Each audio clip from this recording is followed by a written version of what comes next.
warm welcome to Landmark Case Analysis, which is presented to you by Lawsico. This is Ankita Parida here. Let's proceed with today's discussion on the landmark case Vellore Citizen Welfare Forum versus Union of India. This judgment is given by the Honorable Supreme Court of India on 28th August 1996 by a three-judge bench. In this judgment, the traditional concept of development and ecology as opposed to each other was contradicted by the Honorable Supreme Court of India and sustainable development was endorsed. Also, the Supreme Court recognized the polluter pays principle in this judgment.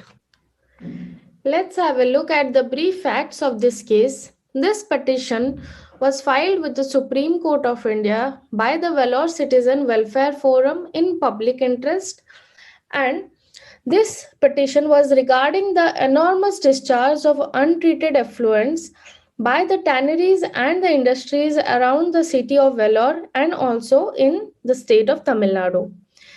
The problem with this was the tanneries, which were more than around 900 in number at that point of time, and also the industries were discharging their effluents without treating them, and because of which the discharge which were going into the agricultural fields, roadsides, waterways, etc., were ultimately channeled to the river Pallar or to the groundwater of that region.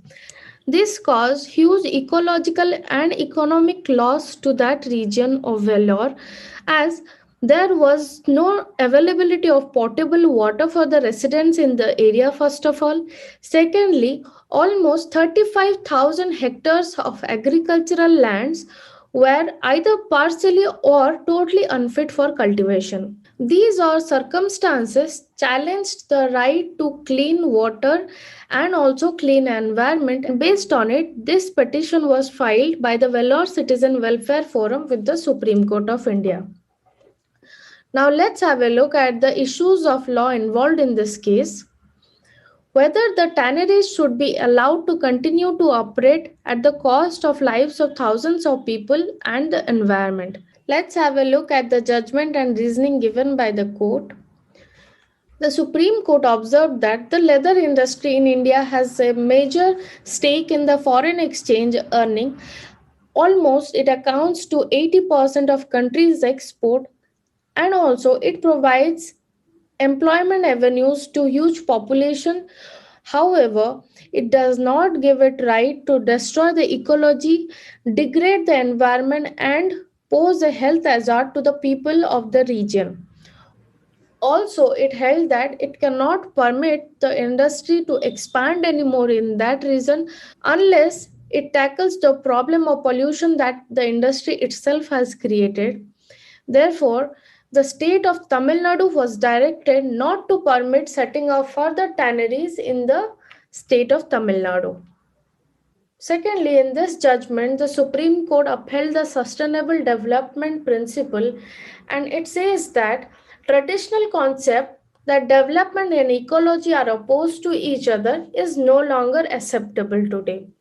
The Supreme Court upheld the polluter's pay principle, and it says that once an activity carried on is hazardous or inherently dangerous, then the person carrying such activity is liable. Consequently, polluting industries are absolutely liable to compensate.